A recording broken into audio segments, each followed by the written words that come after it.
to episode 411 of Cinematary. I'm your host, Zach Dennis, and I'm here with Andrew Swafford. And Jess. And in today's episode, we're going to be talking about movies that we saw this week in part 1. And in part 2, we will be continuing our Young Critics Watch Old Movies series with 1948's Bicycle Thieves. A movie I'm surprised has taken us 8 volumes of Young Critics Watch Old Movies to get to. Well, as we have established for no reason for the last few weeks, Andrew hates Italian movies, so... Yeah, I don't know. I don't know where this meme came from. I definitely do have a memory of disliking Bicycle Thieves when I watched it several years ago. And I guess I'll leave people in suspense as to whether or not I still dislike it today. Listen, we got to sell tickets here. We got to get those listens. We got to get those deloads. People are like, does this guy even like Italians? We'll find out here. We'll find out in part 2. But in part 1, what are we going to be talking about today? Nothing. We're just gonna kind of sit here. I'm gonna put on this on this acoustic cinematic music, and we'll just chill for about 15 minutes, and then we'll move on. No, let's hunka turn on some movies and talk about Elvis. Let's talk about Elvis. Sorry, I had to step away from the mic for a moment. Yeah, I saw this movie this week. I don't think anybody else did. Right? No, I'm gonna go see it tomorrow. So okay. I'll let you know in the future what happens. Well, this is the new Baz Luhrmann joint, which, it's funny. There's really not that many Baz Luhrmann joints. There's like 5 or 6 of them. There's the Gatsby movie. There's the Romeo and Juliet movie. There's Australia, Strictly Ballroom, and now Elvis, which is a music biopic. And... we've had a lot of music biopics the last couple years. We had Bohemian Rhapsody. We had Rocket Man. And these are the kinds of movies that I think a lot of people are tired of watching or never really got into watching in the first place because they all kind of follow a very well-trod, boring formula in a way that is, somewhat less satisfying than the formulas that people tend to play around with in other genres like horror and action movies. I don't know what it is about the music biopic, but they're just boring. And it's also expertly spoofed in Walk Hard. So really, you watch Walk Hard, and that's it. Once you watch Walk Hard, you kind of can't unwatch it, and you can't then go back and watch a standard music biopic in a way that's different from like you watch Scream and you can still watch and enjoy horror movies, right? Scream is not ruining the horror genre. It's celebrating it. Walk Hard kind of ruins the music biopic genre. And in the best way possible. In the best way possible. We like Walk Hard here on the Cemetery Podcast. So I'm watching Elvis through the lens of that. And, if you just write down the plot beats of this movie, it is basically the formula of the standard music biopic, and it's kind of boring. Like that plot is kind of boring. The rise and fall and the addiction, etc. What makes this one unique in that stable of music biopics is that it's directed by Baz Luhrmann, and love him or hate him, Baz Luhrmann is very much an auteur. You kind of can't deny the fact that he's an auteur in the same way that you can't deny that Michael Bay's an auteur. There's somebody else that I'm struggling to think of right now, some auteur that, maybe like Clint Eastwood, definitely an auteur, right? Like controversial, but like you gotta hand it to him. He's got a style, right? Got a style. And my feeling about that style, it kind of runs hot and cold even within the same movie. Like, I think that The Great Gatsby has some amazing, amazing stuff in it. Like, I teach The Great Gatsby, the novel, and, like, there are things that he does in that movie that I think are just, like, brilliant and, like, I have inspired things that I do in my classroom, right? Like, I teach a bunch of Jay-Z songs along with Great Gatsby because Baz Luhrmann, like, picked Jay-Z to do the music, which I think is a really inspired choice for a host of reasons I'm not going to get into right now. If you want to know, join Andrew's 11th grade English class. Just become a 17-year-old and enroll in my American literature class. Just act out the movie 17 again with Zac Efron. That is a strategy. You could do that, yeah.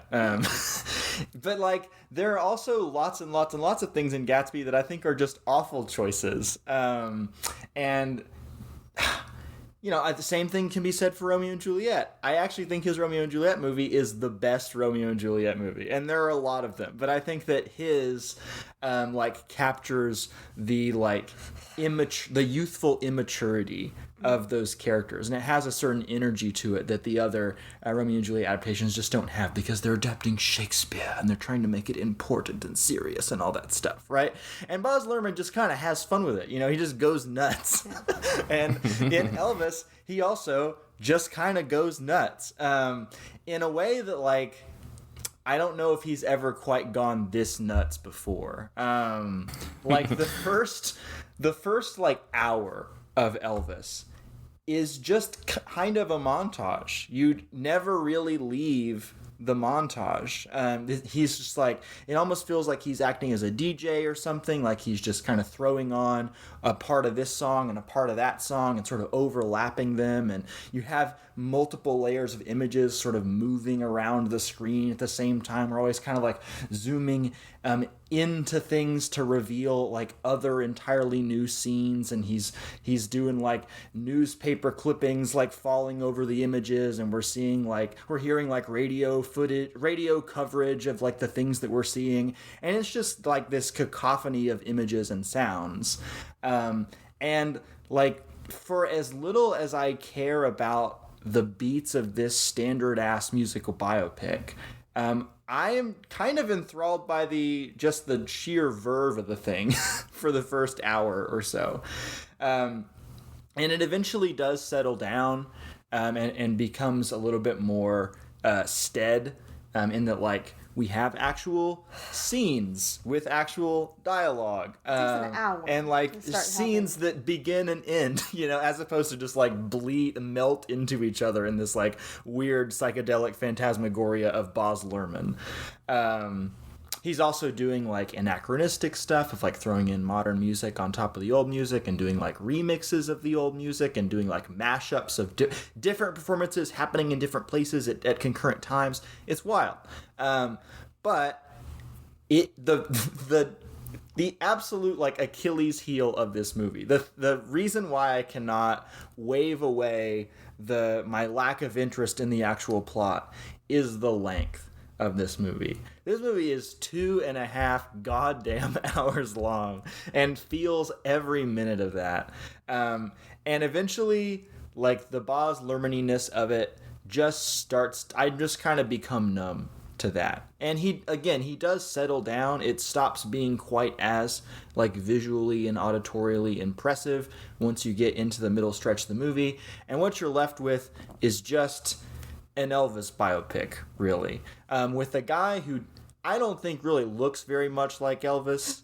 He's an impressive performer for sure, but he doesn't look like Elvis. And when they show Elvis, the real Elvis at the end of the movie, I'm just reminded, man, I wish I was looking at Elvis, because Elvis is kind of an interesting looking character, right? We did Jailhouse Rock on the podcast several years ago, and I found Elvis to be a very compelling screen presence just because of the way that he looked and the way that he sounds, right? And another thing that is worth mentioning about this movie is that the angle that it takes on the Elvis story is it is telling Elvis's story through the eyes of Elvis's manager, a guy who goes by the name of Colonel Tom Parker. That is not actually his name. He's played by Tom Cruise in this movie. Or not Tom Cruise. Wow, that would be a different experience. Played by Tom Hanks in this movie. We've had Tom Cruise on the brain these past couple weeks on Cinematary. And if you've seen the trailer for this movie, you know that Tom Hanks is making some choices in how he's playing this character. He's got a lot of prosthetics on his face and neck, and he's doing this very bizarre accent. I apologize to any listeners who come from the region of the world where that accent is from, but I don't know if Tom Hanks is necessarily doing it justice either. He just kind of looks and sounds very weird, and it's hard to get used to it. It's kind of like looking at Ben Platt and Dear Evan Hansen to a certain extent. I think I eventually do believe in it, and I eventually do get used to it, but it is a lot. And like there is interesting stuff, like interesting thematic stuff to be mined from that particular framing of the story. Tom Parker is a guy who's framed as, in the movie anyway, as not only being Elvis's manager, but kind of being Elvis's like puppet master. Like he sort of controls every aspect of Elvis's life. He's supposed to be Dutch. Okay. Well, I suppose. Are we sure? We're taking the Austin Powers ethos of there are two things we hate in this world: people who are intolerant of other people's cultures and the Dutch. But anyways, Cemetery podcast does not reflect these views. Yeah, sure. I don't know. Anyways, yeah, like there's interesting stuff there in terms of like the ways in which pop stars do not necessarily have control of their own lives and their own image. There's also some political stuff going on here with race, which, that is a very common talking point when people talk about Elvis, talk about him as like a cultural appropriator, right? I think it is a little bit more complicated than that if I'm kind of taking the movie on its word. My understanding, and I've talked to other people about this, and it seems like this is true, is that Elvis actually did grow up in like a predominantly black neighborhood. And that is why he was like the music that he was inspired to play was music that was common in predominantly black neighborhoods. That music that like white radio referred to as race music at the time. And so Elvis was a controversial figure, not just because of like him shaking his hips and stuff like that, but also because he was kind of breaking a certain color line, even though he himself was not a person of color. He was playing a type of music that was like not acceptable for a white person to play, or not acceptable for like white radio to play. Delicate white ears. Yeah, delicate white ears couldn't hear this like rowdy, raucous music, right? It would just defend the delicate sensibilities. Absolutely. And like Elvis in this movie is sort of presented as somewhat of a an advocate for racial justice, quote unquote, in that like he insists on playing this music. He's like, there's nothing wrong with this music. This is music that like speaks to my heart and that I want to share with the world, and you should not look down on it just because, African American people play it. And so like that is an angle that I hadn't really considered Elvis through. And like with the extent to which we're maybe giving Elvis a bit too much credit there, for his like racial politics is something that I feel like I'm not really qualified to answer, because I don't know that much about Elvis. I also don't really know about the not know that much about the African American music that he was pulling from. So it's tough. Elvis is like for lack of a better word, like racial politics is actually much more nuanced than I think people give it credit for. He actually was he did a lot in like the civil rights movement and things like that. It was actually like a strong component of that. He's got a myriad of other issues you can hit him on, but that one is less one. Yeah, there's a big plot point about him wanting to make a statement after MLK is assassinated. And so like there's interesting thematic stuff here. And so if you are willing to meet Baz Luhrmann where he's at, and you're willing to... Which is every Baz Luhrmann movie. It's kind of like showing up to a Terrence Malick movie, right? Or a Wes Anderson movie. You gotta know what this guy is about, and you are kind of signing up for a certain experience, right? And so you do kind of gotta hand it to him on a certain level. For me, the length completely crushed it. I was just so bored by the end of this movie. But there's interesting stuff there. It's not completely a wash. Baz Luhrmann's Elvis playing in a theater near you. Probably. Well, depending on when you watch this. Elvis, he might have had some crimes in the past, like getting some, marrying a 16-year-old and other things. But he definitely. They don't really dwell on that in the movie. No, they don't. Of course they would. But, we can't say anything about the future. He has no crimes of the future. Wow. I saw that coming. Saw it coming. Yeah, it was very telegraphed. Well, Jess and I both watched Crimes of the Future. Yeah. It was actually over a week ago, but we felt like it deserved... Talk about it. It does deserve discourse on the Century Podcast. I've just talked a long time, so Jess, do you want to explain what this movie is about? Well, is this my first Cronenberg movie? No, you've seen Videodrome, you've seen Crash. Well, then it's not my first Cronenberg movie I've ever seen. It's maybe the yuckiest Cronenberg movie that I've seen. It's yucky.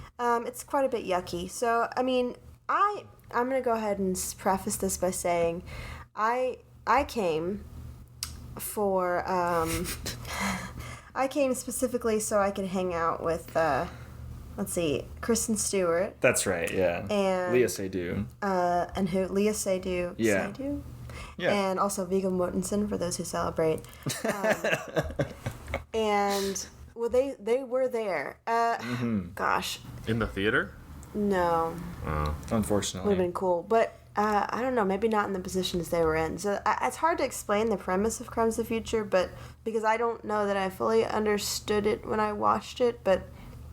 it had something to do with this future, maybe kind of a dystopian feel where humans' bodies were starting to develop and change with the world as it had developed and changed. So most human beings could not feel pain at all. There were a handful of human beings who, I guess, felt a lot of pain, and their bodies were going through some kind of like rapid mutation. And they didn't really quite understand the science of why their bodies were rapidly mutating, but like organs were developing in their bodies. So a lot of people were going through like regular surgeries to remove these randomly popping up organs. Viggo Mortensen's character is one such person who has this rapidly generating organs situation. Some people got it like that. So he had to have regular surgeries, and he decided to kind of take ownership of his regular organ removal surgery thing by sort of becoming maybe this like weird future equivalent of like a porn star. So they sort of broadcast his like organ removal, and a lot of people like want to watch it and hang out while it's happening, but they also kind of like make it a little sexy too while they're doing it. And so there's just a lot of really, I mean, one way to think about it is, wow, David Cronenberg, you have some amazing special effects, bro. But what's interesting about the movie is that I think that Cronenberg, he just knows how to constantly put something on screen, either like visually or even like auditorily, that just sucks. Like he just knows how to just make you watch something that's like either like, just gross to look at or really fucking frustrating to look at. Like somebody just sitting in this chair while their body and bones are like grinding and like making all these bumping sounds, and their jaws are or just like visually upsetting, uncomfortable, or just a lot of sounds. Like there's one character who just like regularly is just chomping on something that looks like a purple airhead, and you can just hear his mouth just going like, and it's like they're just going out of their way to create the most intentionally unpleasant film ever to watch, but for fun, as a treat. And I kind of just kept looking at Andrew and Jessica while we were watching this movie, like, y'all are into this shit? Like, I mean, Andrew could probably speak on the art behind it and what's fun about it. And I certainly think that he's a master in creating just maybe some of the worst, yuckiest feelings. So, like, good for you. You got it. You nailed it, Dave, if that's the plan. But I just gotta say, ew. It's got some neat commentary, though, on I don't know, the future of mankind and what's going to happen to our species what crimes might as be our committed? world deteriorates and changes, and how will we change along with it, and what will our species change along with it to possibly adapt. And I think that it has some interesting things to ponder on, but it's not the kind of thing that I want to keep watching. But Andrew, why don't you? I think. Go ahead, Zach. Let me just say real quick that was like a very like Randy Jackson review to it. It's like, yeah, it's a gross for me, dog. I get it. I get what he's doing, and he does it well. That's a yuck for me, It's dog. Sorry. It's a yuck for me. It's a yuck for me. Yeah, it's funny to hear you describe it as like, turning to me and Jessica and be like, y'all are into this shit? Because it makes it sound like going to see a horror movie or going to see a David Cronenberg movie where there's going to be a lot of upsetting stuff putting on the screen. It's almost like kind of a kinky thing. Like we're taking pleasure from like this painful experience that we're having. And like the reason my head is there is because that's kind of what the movie is about too. Which is similar to Crash, maybe my favorite Cronenberg movie. That movie is about people taking pleasure from being in or near automobile accidents. Yeah.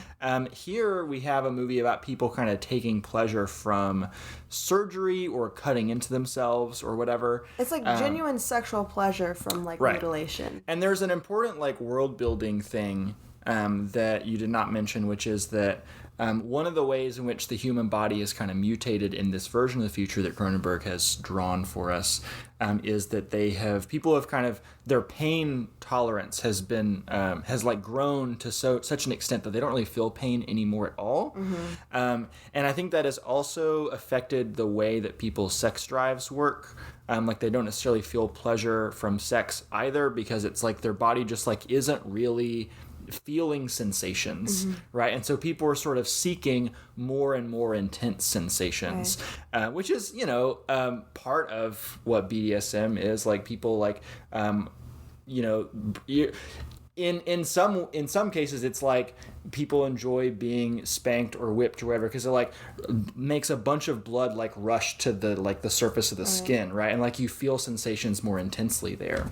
And so in this movie you have people who both enjoy cutting into themselves, each other, and watching other people do it. Like it's hot for them to see other people cut into somebody else. So it is really kind of an interesting, I don't know if sequel, because it's definitely not meant as a sequel, but it's interesting to kind of pair with Crash. Yeah. When you think about these people basically kind of getting off at the idea of increasingly dangerous car crash scenarios. And even just like talking about like their next car crash stunt really gets them off.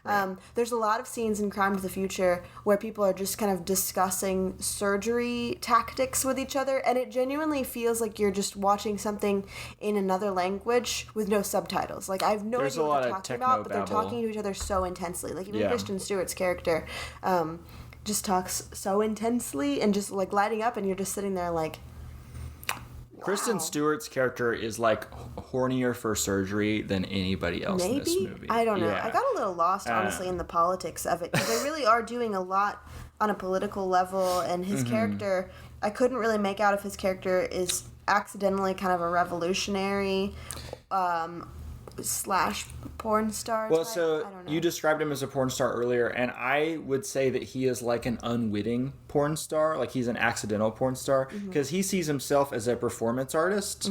He's going on stage and having these organs removed as like a political statement. He's like, I don't like what, the pollution of modern industry is doing to the human body. It's kind of about microplastics, which is a thing that people have probably seen come across their Twitter timelines.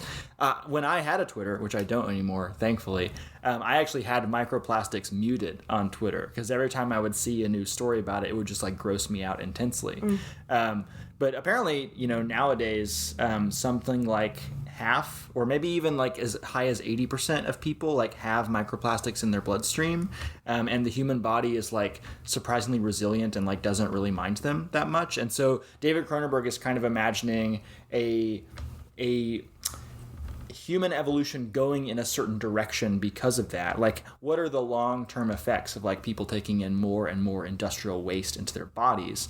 And Viggo Mortensen's character doesn't like that, so he's like, I'm going to take this stuff out on stage as like a political statement. Right. But the people who are watching him are getting off on it. And he's not necessarily intending that. There's kind of also a thing in this movie about like the relationship between an artist and their audience, and like the artist's intentions not necessarily being registered by the audience. There's a lot of scenes where people come up to Viggo Mortensen's character and talk about how much their life has been changed by his art, and he kind of like rolls their eyes at them, and you can kind of see David Cronenberg himself in all the conversations he's probably had with people who say their lives have been changed by like the sickest shit in the world that he's put on screen, right? So it's like, I really enjoyed this movie. I think it's extremely interesting. I think it's extremely unique. I think the version of the future that he makes is like no other sci-fi movie I've ever seen. Supposedly he wrote it some 20, 30 years ago or something. Yeah, he wrote it in like the 90s or something. Yeah, and then just decided not to make it, or maybe couldn't get funding for it or something, and somebody kind of revisited the script with him and said, okay, this is relevant again. I really think you got to make this. And I think, honestly, it's a really neat take on sci-fi, where I don't know how you describe it, but it doesn't look futuristic in a kind of traditional way. It almost looks kind of like an 80s version of futuristic. Yeah. But then also a lot of the a lot of the technology is also really fleshy, almost sentient looking type of technology. There's this bed that he sits in that is like almost brown, and looks like it could be made of leather, and it almost looks moving. So I think it's unique. It looks. It's visually interesting. It's kind of dealing with the line that is blurring between the organic and inorganic material. Like, I recently watched David Cronenberg's Existence, or Existenz, I think is how you're supposed to say the name. And that is about, like, somebody who's designed a new game console, but, like, the controllers for the game console, actually the whole game console itself, is like this big fleshy meat sack that, like, moves on its own. And similar things going on here with, like, some of the, like, the chair he like sits in this big like cradle thing. Viggo Mortensen's character does. That's like this giant womb, like it has human tissue kind of all over it. But anyways, this is another one of those, like, you kind of know what you're in for if you're going to the David Cronenberg movie. If you're into David Cronenberg movies, you're probably gonna like it a lot. I think it's one of his better movies, honestly. If you are not into him, you want to avoid this one. But I liked it a lot. One other thing I want to say about it is that I think that how it deals with sexuality is really interesting. Like, the thesis statement, if I had to like condense it down to a sentence, is like he's kind of talking about how the human sex drive is something that is like immutable to our species. Like, even if the way that we have sex changes, we're going to want to have sex in the future. Like, that is just it's part of human nature, right? Which, as gross as it gets, as hard to watch as it is sometimes, I kind of admire the message here, at least my reading of the message anyway. It's kind of a lot. It's kind of a lot, yeah. That's Crimes of the Future. Also maybe playing in a theater near you. Though I think it's on some streaming services if you want to pay a little extra for it. I think it's one of those things where you can pay like $10 or something to rent it on Amazon or something like that. Let me tell you, we've already sold it for if you want to pay $10 or something for it. People are like listening like, oh, well, shit. Like, yeah, give me in on that stuff. If that's your kind of thing, then do it, I guess. Yeah, if you're nasty. If you're nasty. Well, what you do with porn stars is you watch them.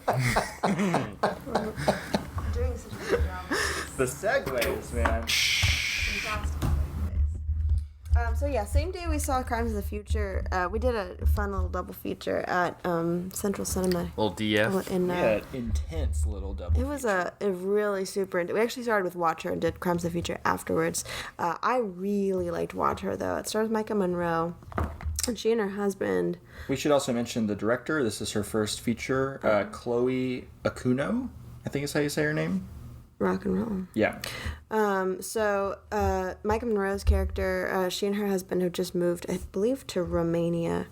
And Micah does not speak the language that is spoken in Romania. Is it Romanian? Her husband does, though. And so, kind of right off the bat, she feels a little unsettled, feeling as though a neighbor from across the street kind of had his eyes on her. And sort of starts paranoid right off the bat and is never really able to shake the feeling. So, I don't know, to me, the film just really felt like a really horrific manifestation of like what anxiety, I don't know, feels like as it really, really grows, especially when it just doesn't feel like you get any kind of resolution to the things you worry about, and how big those worries feel like to you. And so the movie, and maybe it's because we're sitting in the front row, I don't really know what it was. Maybe the sound mixing was incredible, maybe just seeing it in the theater was really effective, but there was just something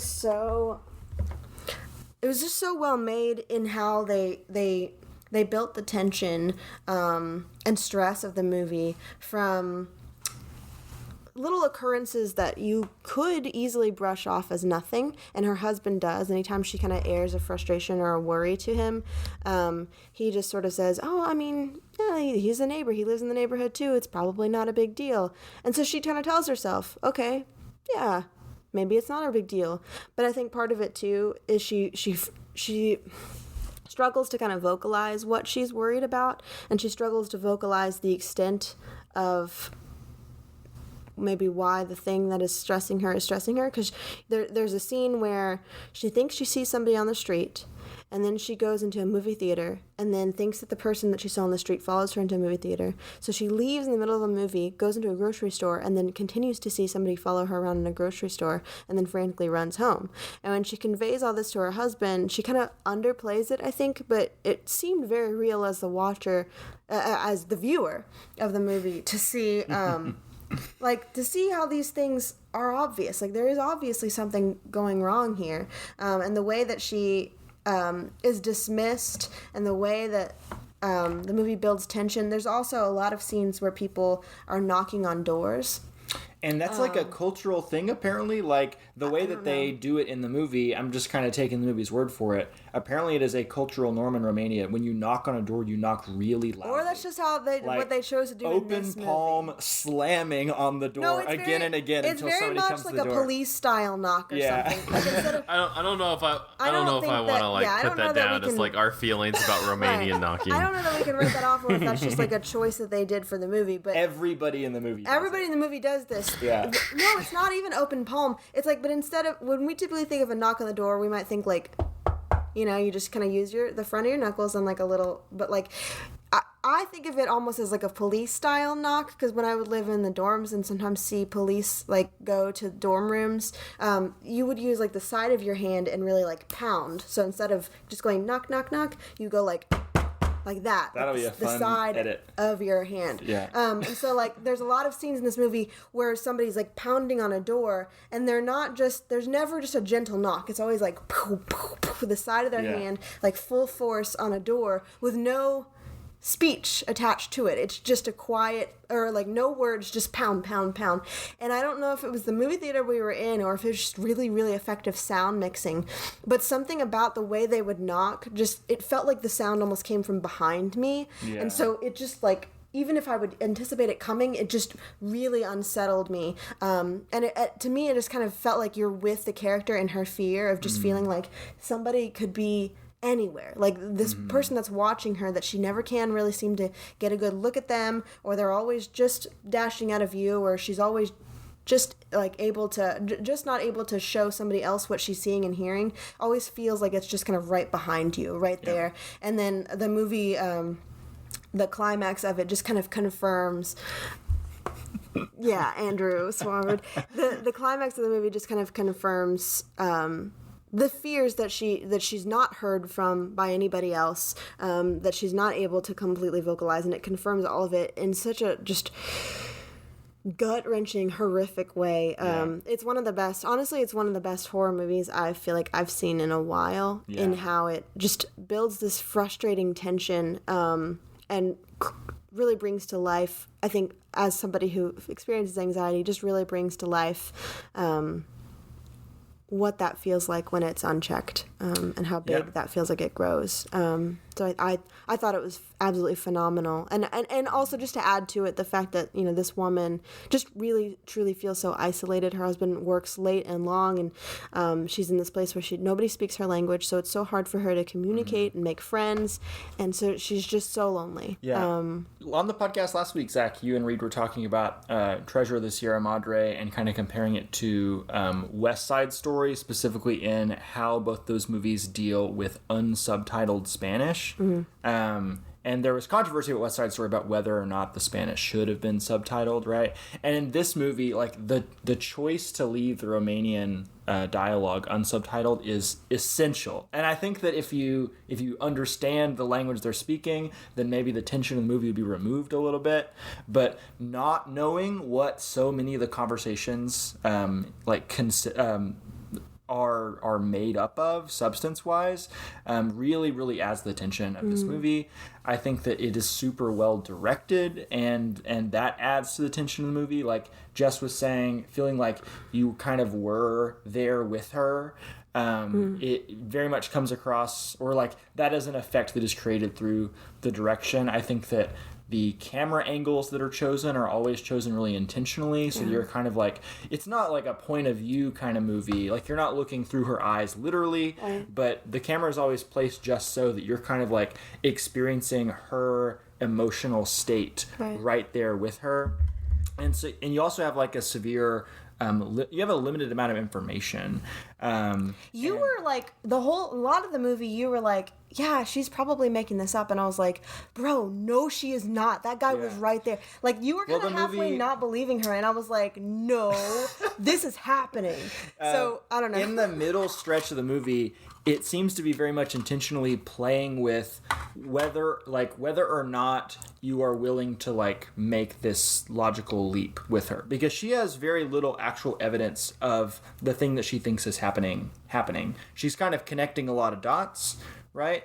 But in terms of like the full picture of what she thinks might be happening, she doesn't really have enough evidence for all of it, right? So for a minute I thought that the movie might end up being about like paranoid delusions or something like that, but it ends up going hard the other direction. And it's really horrific. And yeah, I mean, I loved this. I also thought it was one of the best horror movies I've seen in a really long time. Better than X earlier this year, which I said was the best horror movie I'd seen in a little while. Too, But this is like leaps and bounds better than that, I think. Micah Monroe is such a good actor, and it's sad that she is not in that many things. I know she made a big splash with It Follows, and she's also really good in The Guest, but she's kind of been relegated to that level of indie movie here and there. And I don't necessarily want her to become a big star like, for example, Elizabeth Olsen has, where she kind of gets sucked into the Hollywood machine and doesn't get any interesting parts. But man, like, she has not gotten, I think, enough opportunities to show what she's capable of as an actor. I think this movie is far and away her best performance. This will be on my top 10 list at the end of the year. So it's a movie that I think has flown under a lot of people's radar because it didn't get a very wide release. It is an Amazon movie, so I think you can rent it and watch it on Amazon now.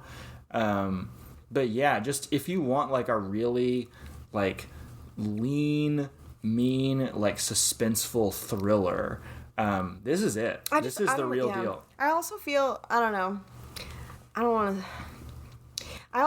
guess it resonated with me as a woman too, and just kind of, I feel like some of the paranoias that we, I think, always hold when we're in public spaces, especially when we're alone in public spaces. Like, I wish I just felt like forgiving and trusting of people around me, even in my own hometown, but I think that I very frequently, hold some distrust as I'm like walking, especially when I'm alone. I'm just kind of scanning around and I don't know, holding on to my things, holding on to my keys, just because I've heard worst case scenarios, and I'd hate to assume that something would ever happen, but I hear these viral stories of people getting sex trafficked at the Staples or in the parking lot or this, that, and like little things like never, if you see something under your car, don't reach for it or this, that, and they all sound crazy. But at the same time, like, I don't want that to be me. And so I hold on to these paranoias always because I don't know, like, we're just told, we're raised and we're told, be afraid, because you are more fragile and you are more, like, likely to be a victim of these things. And so, I don't know, something about this movie just kind of, like, confirmed some of that, and maybe that's not a good thing, but it also, I don't know, I kind of understood it in a way. It is a believe women movie, for sure. Yeah. I thought it was phenomenal. I mean, I'd highly recommend it. All right. Well, Watcher, you can watch it now. Do it. On streaming in some theaters. All right. We're going to take a break, and then we're going to be back talking about watching your damn bike. Bicycle Thieves after this.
And we're back with part 2 of episode 411 of Cinematary. In this part, we'll be continuing our Young Critics Watch Old Movie series with 1948's Bicycle Thieves, which has taken us a little bit to get to, but we're happy we're here, y'all.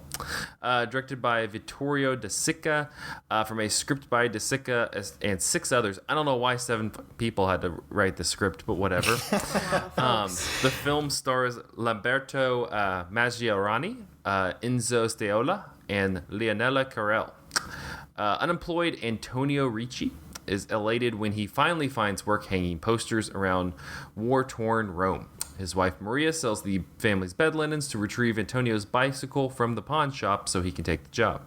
However, disaster strikes when Antonio's bicycle is stolen, and his new job is doomed unless he can find the thief. With the help of his lively son Bruno, Antonio combs the city, growing increasingly desperate for justice. Bicycle Thieves is the best-known work of Italian neorealism, the movement that formally began with Roberto Rossellini's Rome Open City. It aimed to give cinema a new degree of realism. De Sica had just made Shoe Shine in 1946, but was unable to get financial backing from any major studio for the film, so he raised the money himself from friends. Wanting to portray the poverty and unemployment of post-war Italy, he co-wrote a script with Cesare Zavattini and others, using only the title and few plot devices of a little-known novel of the time by poet and artist Luigi Bartolini. Following the precepts of neorealism, De Sica shot only on location, that is, no studio sets, and cast only untrained non-actors. Lamberto Maggiorani, for example, was a factory worker. That some actors' roles paralleled their lives off screen added realism to the film. De Sica cast Maggiorani when he had brought his young son to an audition for the film. He later cast the 8-year-old Enzo Stadiola when he noticed the young boy watching the film's production on a street while helping his father sell flowers. It took careful planning and rehearsing to give the film its realistic look. Crowd scenes were meticulously staged and drilled, including one for which director De Sica hired 40 street vendors. The Roman Fire Department provided a surprise rainstorm for another scene. In addition, De Sica shot with as many as 6 cameras at once to get the untrained actor's spontaneous performances from several angles. Although the film looked like a documentary in places, the director's painstaking methods drove him over budget. Maggiorani, who played Antonio, was very shy and embarrassed throughout the shooting, as he had no actor training or would often become anxious when he couldn't do what De Sica wanted him to do. The director, however, did not coddle him because he knew Maggiorani's real anxiety and nervousness before the camera would work well for his on-screen character. De Sica would later praise Maggiorani, saying, quote, "The way he moved, the way he sat down, his gestures with his hands hardened from work, the hands of a working man, not of an actor, made him promise that after the film he would forget the cinema and would go back to his job." Maggiorani remained uncomfortable with the mechanics of filmmaking and acting during the filming of Bicycle Thieves. He nevertheless began to feel a merging of his own identity with that of his character Antonio. De Sica later stated that Maggiorani, quote, "confessed to me that he had experienced this sensation acutely and poignantly in the last scene of the film. Antonio, in a moment of revolt against his cruel fate, attempts robbery and is arrested and maltreated in front of his son. When through his tears, Lamberto Maggiorani felt his hand seized by little Staiola, it seemed to him that he really was his son who took his hand, and his tears became real tears of burning shame. In a few months of patient effort, I had brought this man to the point of being able to forget himself in his role and to enter fully into the sad story." The film's final shot of Antonio and Bruno walking away from the camera into the distance is an homage to many Charlie Chaplin films, who was De Sica's favorite filmmaker. When Bicycle Thieves was released in Italy, it was viewed with hostility and as portraying Italians in a negative way. Italian critic Guido Aristarco praised it, but also complained that, quote, sentimentality might at times take the place of artistic emotion. Luigi Bartolini, the author of the novel from which De Sica drew his title, was highly critical of the film, feeling that the spirit of his book had been thoroughly betrayed because his protagonist was a middle-class intellectual and his theme was the breakdown of civil order. The New York Times in 1949 said, "As a matter of fact, both the story and the structure of this film might have been used by Charlie Chaplin in the old days to make one of his great wistful films. For The Bicycle Thief is in essence a poignant and bitter irony, the irony of a little fellow buffeted by an indifferent world. As directed by De Sica, however, the natural and the real are emphasized, with the film largely shot in actual settings and played by a non-professional cast. In the role of the anguished workman, Lamberto Maggiorani is superb, expressing the subtle mood transitions of the man with extraordinary power, and Enzo Staiola plays his small son with a firmness that fully reveals the rugged determination and yet the latent sensitivity of the lad. One of the most overpowering incidents in the film occurs when the father, in desperation, thoughtlessly slaps the anxious boy. Leonela Carell is also moving as the mother, a smaller role, and Vittorio Antonucci is hard and shabby as the thief. He is the only professional in the large cast. One further word for the music, which has been aptly written and used to raise the emotional potential, the plaintive theme that accompanies the father and son, the music of rolling bicycles, and the morning music full of freshness and bells. De Sica has artfully wrapped it into a film that will tear your heart, but which should fill you with warmth and compassion. People should see it, and they should care. On that note, let's talk a little bit about Bicycle Thieves. I know this is a staple of film history courses. If you watch any if you watch any international films in a film history course, this is kind of the go-to, at least for Italy. Had you all seen this movie previously? I haven't seen it previously. You have. I saw it once several years ago. I don't remember exactly how many years. Around the time the podcast got started, I guess. But I've actually never taken a film class in college, so I was not in the intro to film classes where this is being taught. I knew it was one of those, staple, if you study film, this is a film that you study very early on. So I watched it to kind of do my homework back then. And I remember not really liking it. I remember thinking that it was just kind of a bummer and that I just couldn't engage with it all too much. I remember thinking it was kind of boring. But I think this movie is actually very good. And I was wrong back then. And I think I was mostly wrong because I just hadn't had enough life experience at the time. He's admitted, guys, he was wrong. hope that comes through on the final edit. We do need like a wrestling music that plays and the right takes come in and people make a controversial statement or whatever. But anyways, my feelings towards this and the way my feelings about it have changed, very similar to the way my feelings changed about Inside Llewyn Davis, which we talked about when we were doing our best of the decade series. In that when I first watched the movie, I was like, oh, this is kind of a bummer. And then when I watched it again after several years of living on my own and kind of working paycheck to paycheck, I realized oh, this is a perfect encapsulation of what it feels like to feel like your life could fall apart at any moment, right? And so watching this time, it was almost a little too real.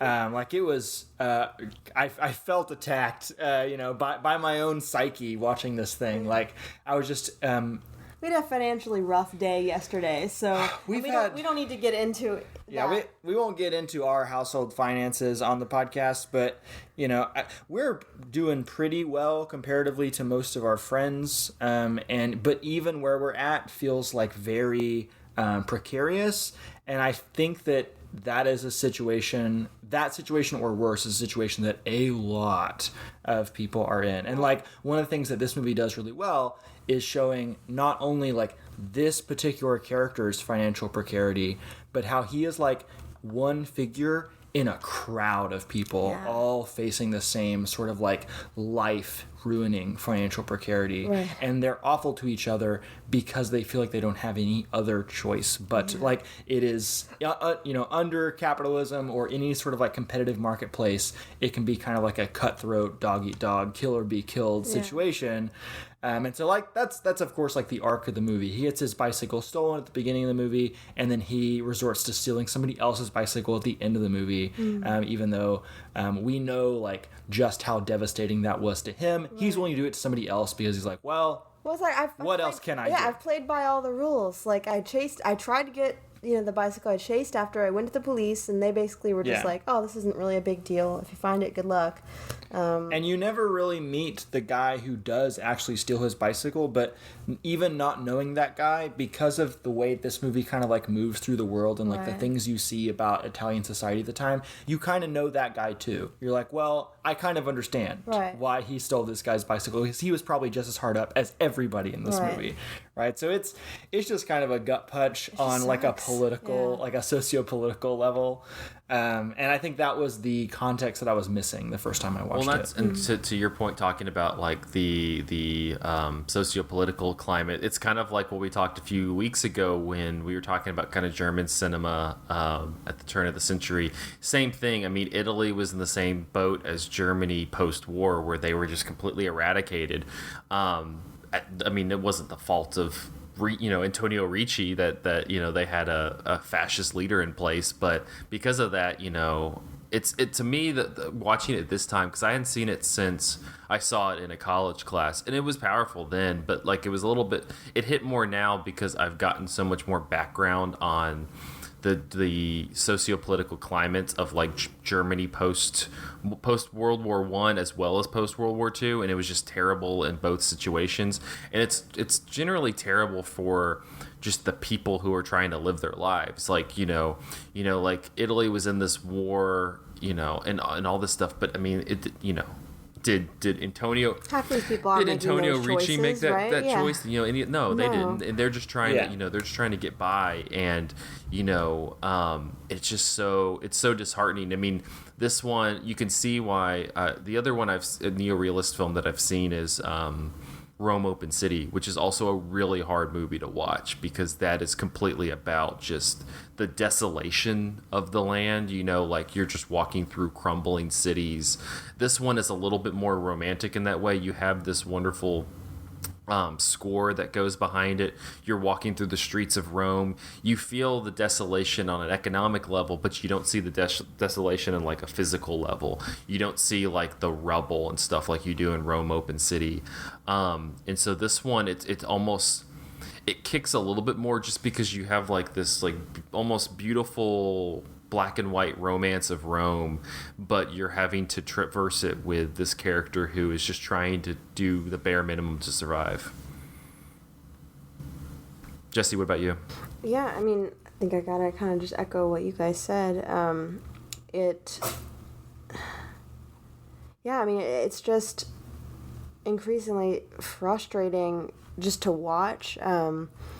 This like series of unfortunate events and things, like, you know, you kind of think, is there any way he could have conveyed that differently, like maybe said that differently to somebody that might have like won their favor a little bit better? Like, you kind of think maybe if he'd done like a little bit of a better charisma check when he was explaining something, but he's frustrated. Like this, he just sold his whole bed sheets just to pawn back his bike. He probably pawned his bike so they had dinner for a week or something, you know what I mean? Like, the choices that you make when you're really hard up, or just like the emotional space you inhabit.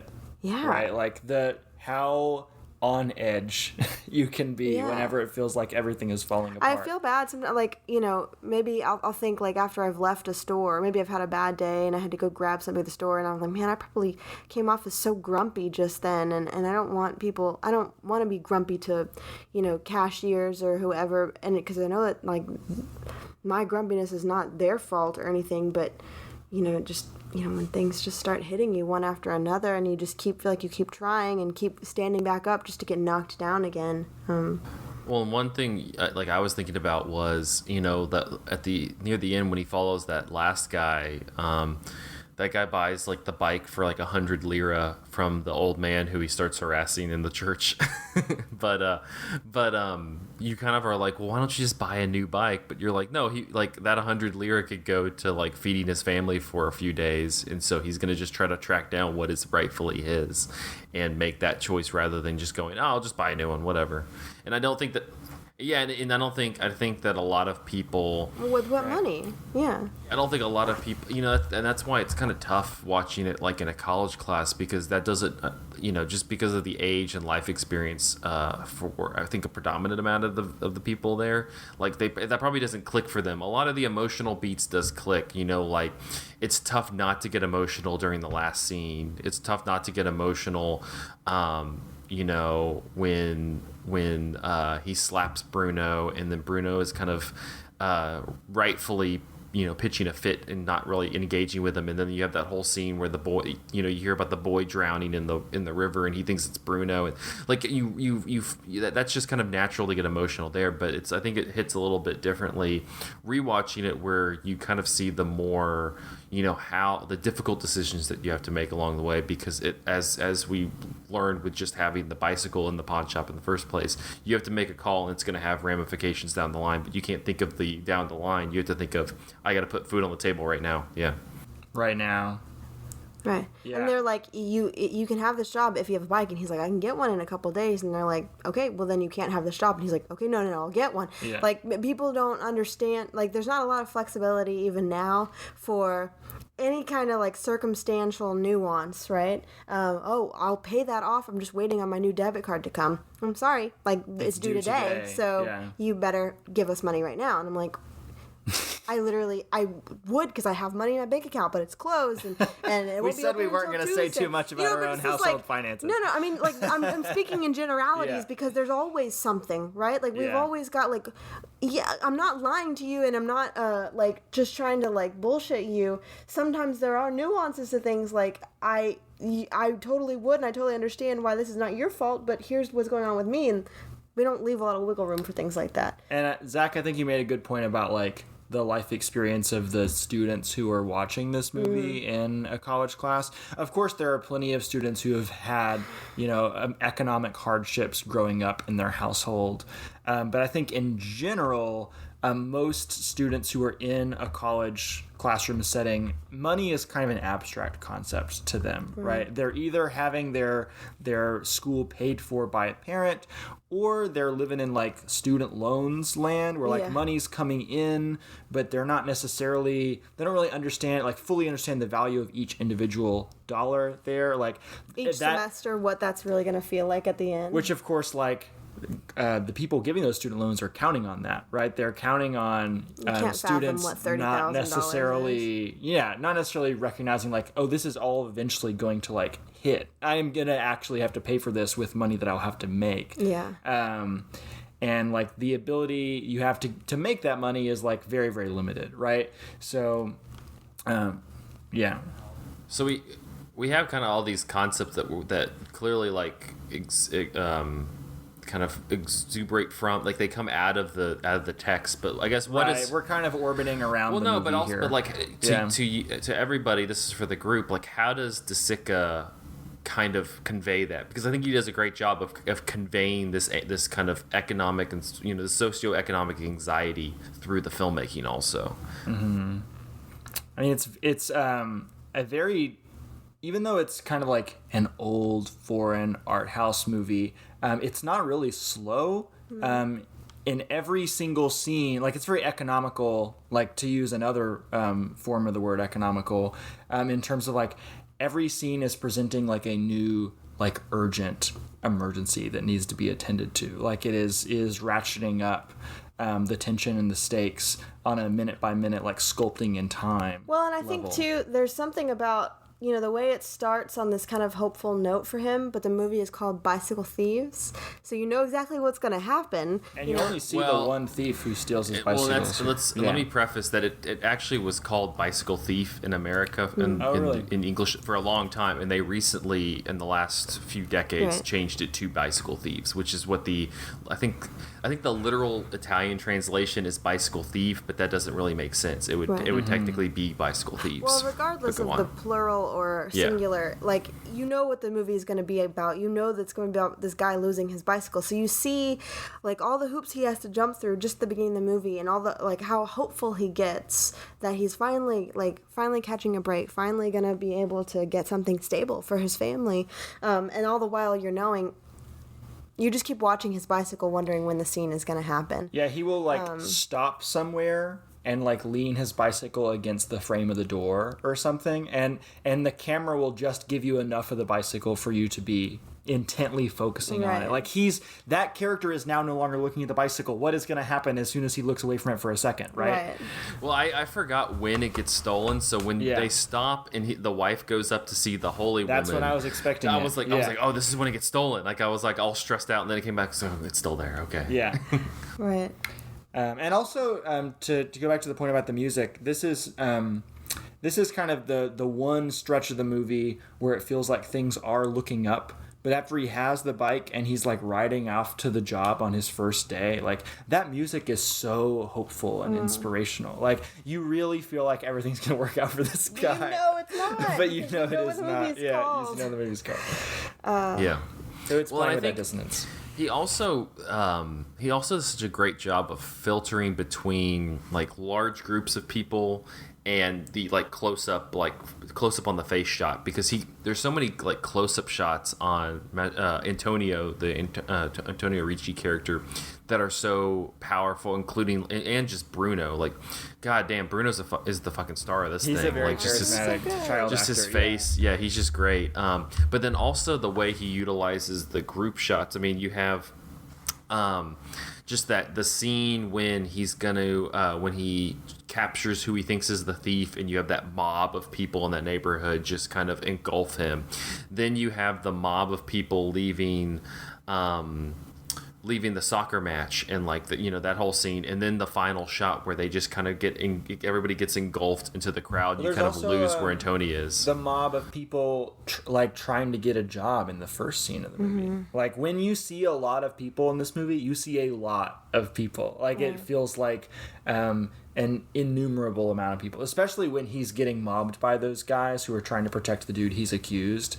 Like it feels like you kind of are there with him, and that like it feels like it would be impossible to fight your way out of this crowd of people. Yeah, it's very claustrophobic. It's like, to me, I almost got like, I was kind of getting upset and angry as if I was there, like just like get off him, you know, like give me some room. Like you can, like he does make you feel so claustrophobic in those scenes. The music is so, you mentioned the music is so there's kind of a dissonance between the theme of it, which I'll play for those listening in the podcast, like before we start talking about this. But the theme is like really does have like this beautiful melancholy, melody to it. It's really nice. And then, like you said, the morning music, and it kind of they lean on the theme more throughout the rest of the movie because it's very.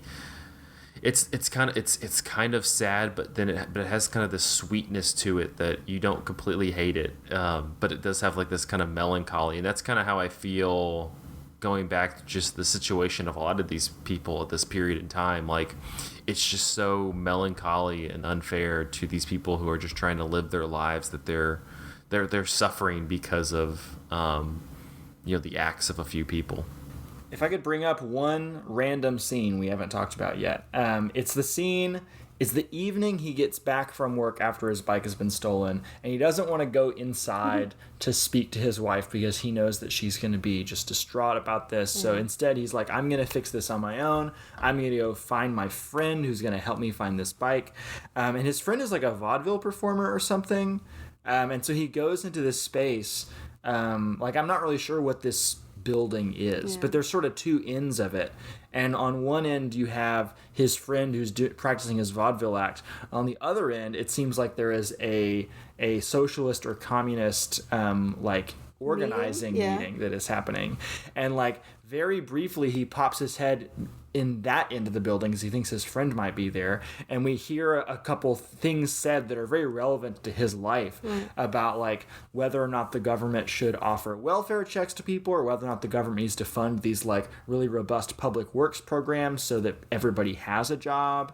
But like he's not there for that, so he dips his head out immediately and like goes to the vaudeville place. And for a little while you think that he's just sitting and watching a vaudeville act because like he's practicing self-care or something, right?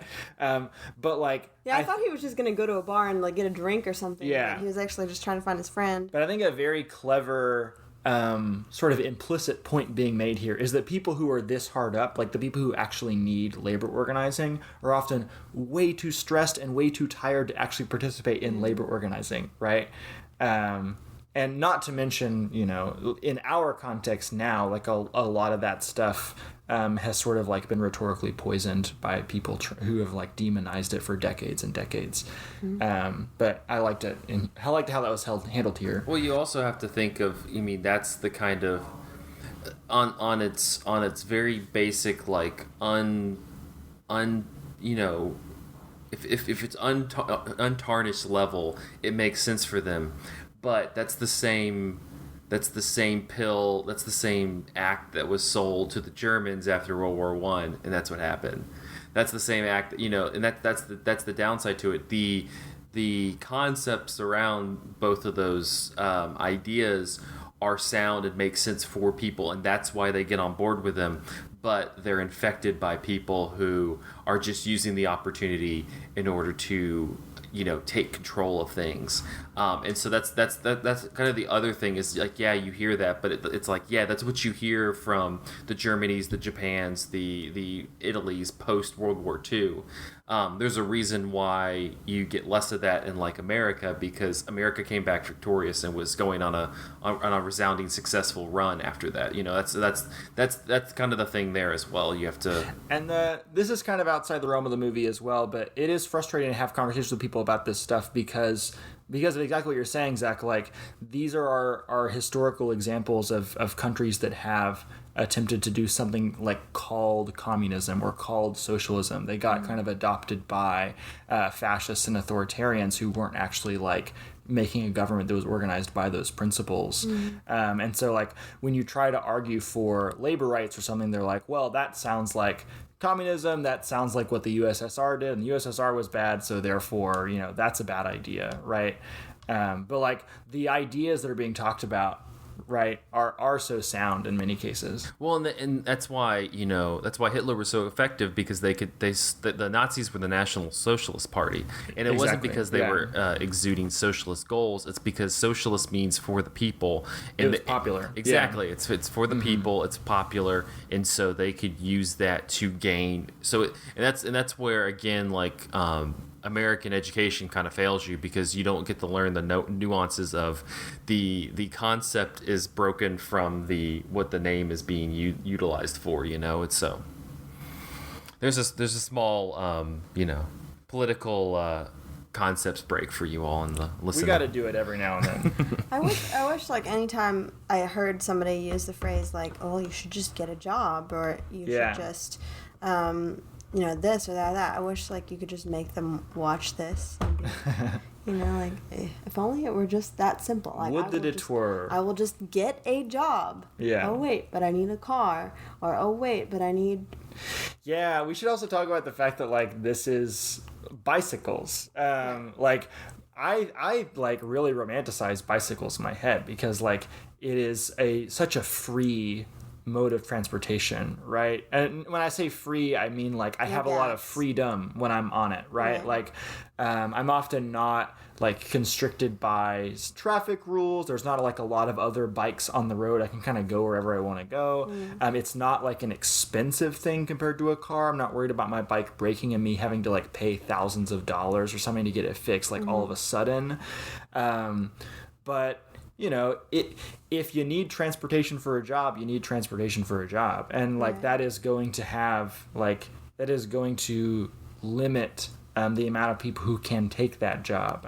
It is just like I don't know. There are just like I'm failing to reach the end point of this train of thought that I'm on here, but the movie does like make even something as like pure as a bicycle into like this burden that like you have to have. Like this guy is working so hard so that he can be exploited, so that he can go work a job with a boss who doesn't give a shit about him, right? Right. He's just like putting up ads, like these like big booby, like I don't even know Rita what Hayworth posters. I don't even know what he's advertising. Is it a movie? Yeah, they're movie posters. But it's like it just I don't know. To me, there was a little bit of irony there of like this man who like had to pawn off his own bed sheets so he can like glue up a poster of like a Hollywood actress. And if we actually got to see him do that job day in and day out, it would suck. Yeah. Right. But he's so stoked. He's so stoked that he's gonna be able to get this money and even get a little bit of overtime. Yeah. And it was like the 1 week's pay was how much he paid to like unpawn his bicycle. Right. Or the 2 weeks. I think he said he'd get paid every 2 weeks, like 6,000 currency. I don't know what the currency was. And that was like what he paid for his bicycle. So it's like 2 pawned bicycles a month plus a little bit of overtime. Right. It's just. Well, and that going back to the point we were making before, that's the other fault with these concepts is that it becomes so much of a intellectual debate, and like he doesn't give a shit about any of that. He's like, I don't know, I just got to get food on the table for my family. I got to feed my kids and my wife. I got to, like that's all he's looking to do. Like that's what's so wonderful and so powerful about the scene in the restaurant, because I was reading, I think you had liked it on Letterboxd, Andrew, the review by Mike D'Angelo kind of talking about the restaurant scene and how he felt like it was interrupted to a degree by the rich family who's just sitting there. And I'm like, no, that's that you have to have that because they're having this nice moment. They're enjoying the meal. They're like enjoying luxury for 10 fucking minutes.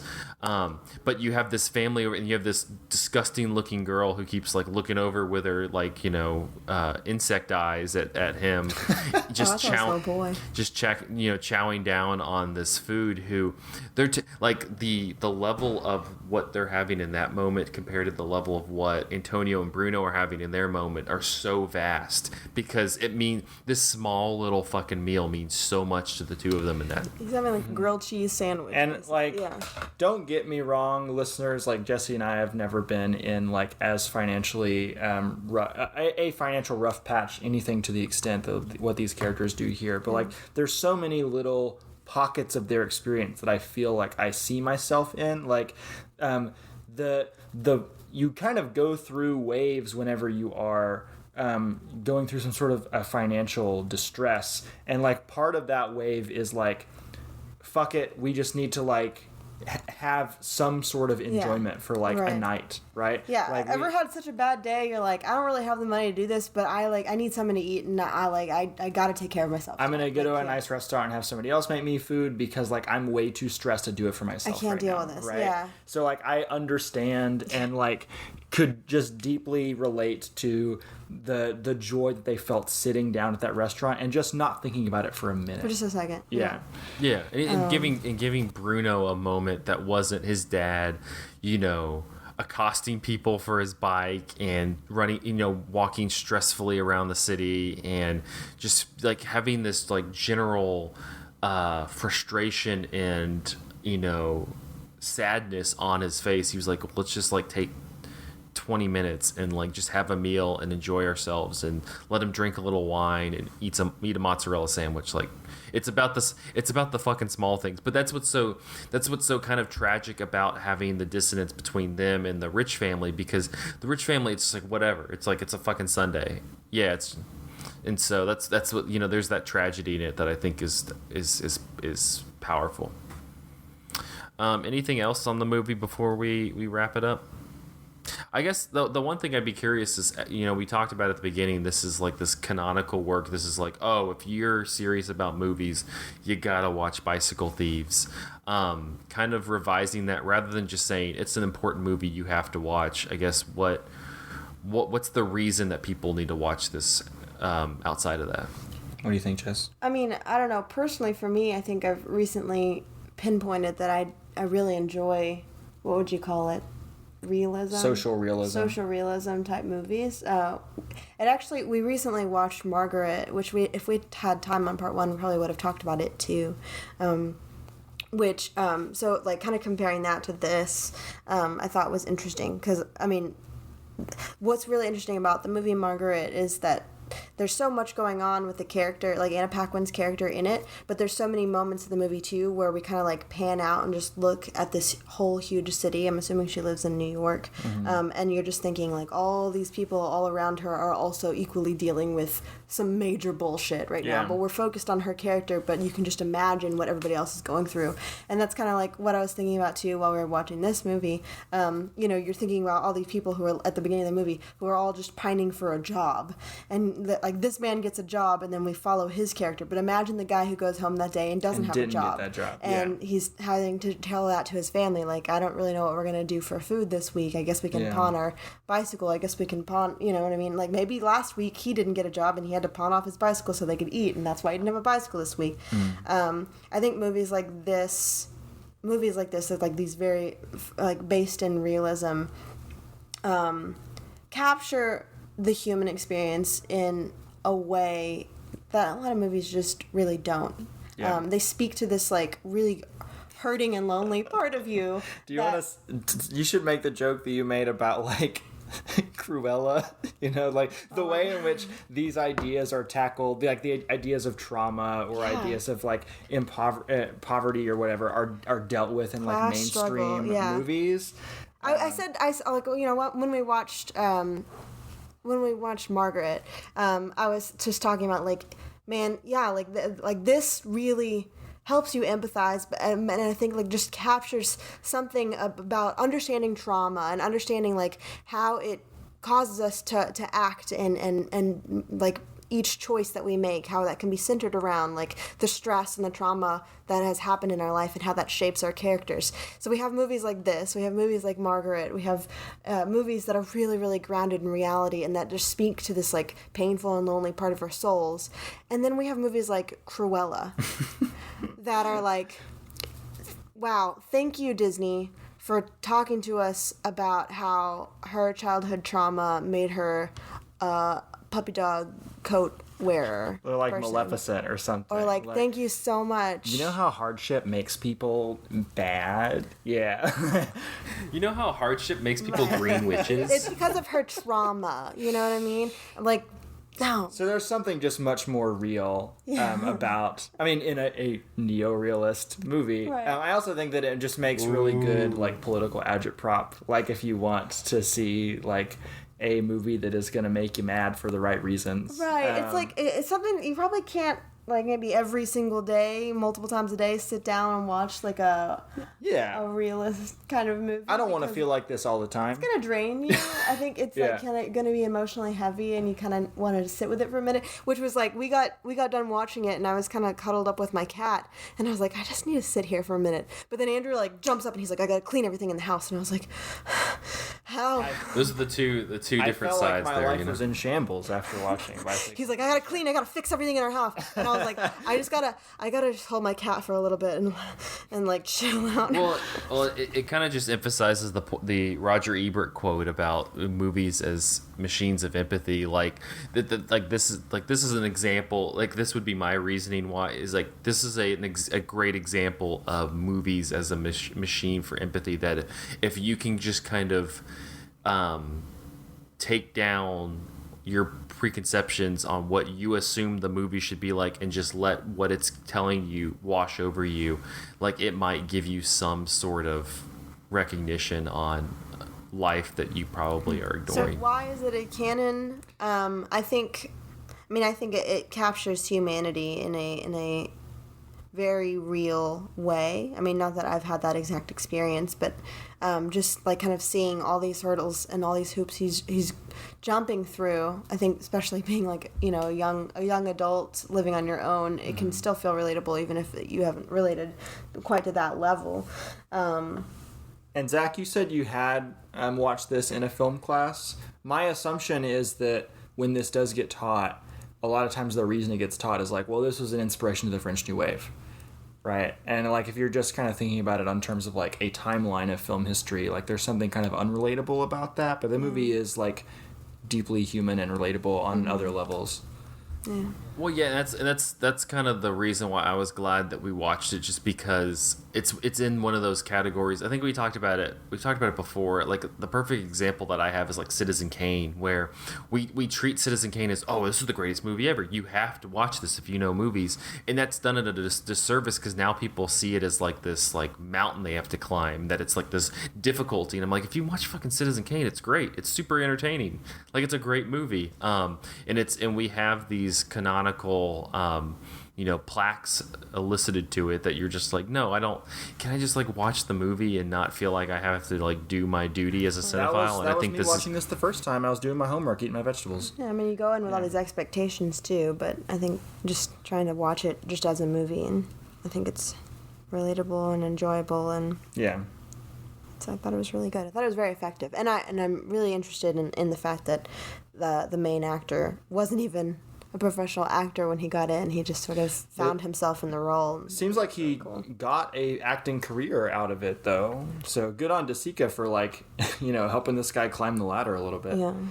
Yeah. All right. Well, that will wrap up this episode of Cinematary. You can find us on Facebook at facebook.com/Cinematary and Twitter and Instagram at @Cinematary. If you can also find us on Letterboxd at letterboxd.com/Cinematary, where we will talk about, or we post all the movies that we talked about in this episode. If you would like to support the show, whether it's $1 to $5, you can find us on patreon.com/Cinematary. Thank you to our patrons Cam, Chad Newsom, Corey Willingham, Candace Sisson, Ron Hayes, Teresa Marthasathi, Titus Arthur, and Tyler Chandler. Thank you so much for supporting the show. Next week, we're going to continue Young Critics Watch Old Movies with 1959 Some Like It Hot, which is a movie where I guess we're going to cover on the podcast after talking about it a million times already. So I feel like we actually haven't talked about it on the podcast very much. I think everybody on the podcast has seen it a million times because it's great. But I don't really think this has gotten the Cinematary treatment, so I'm glad that it is. Yeah. So we'll have that next week. Until then, thank y'all for listening or watching. Stay cool.